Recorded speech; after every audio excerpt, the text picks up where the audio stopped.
Pakistan peoples party के मरकज़ी इतलात secretary senator मौला बख्श चांडियो चयो आहे त मौजूदा हुकूमत जो हिकु ॾींहुं आम लाइ अज़ाब आहे। इमरान खान वज़ीर घटि करण जो चई गैर चूंडियल माण्हुनि खे काबीना में शामिल करे रहियो आहे।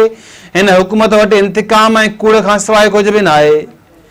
इस्लामाबाद में मीडिया सां ॻाल्हाईंदे सेनेटर मौला बख्श चांडियो जो चवणु हो त आसिफ अली ज़रदारी ऐं बिलावल भुट्टो ज़रदारी खां इंतकाम वरितो पियो वञे। हुकूमत इंजीनियरनि ज़रिए सियासतदाननि जो एहतसाब कराए रही आहे। अहिड़े एहतसाब खे कंहिं बि सूरत में बर्दाश्त न कयो वेंदो। हुन चयो त मौजूदा हुकूमत गैर कानूनी ऐं कूड़ी आहे जेका सियासी माण्हुनि खे अहमियत न पई ॾिए। ॿुधायो वञे त हिकु साल कश्मीर लाइ छा कयो वियो ऐं भारतीय जासूस खे सहूलियतूं ॾियणु कहिड़ी पॉलिसी आहे।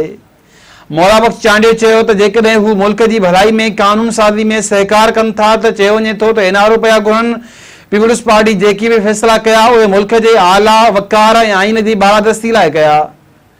सेनेटर मौला बख्श चांडियो जो चवणु हो त सभिनी खे ख़बर पइजी वई आहे त हुननि जी पर्ची केतिरी हैसियत रखे थी।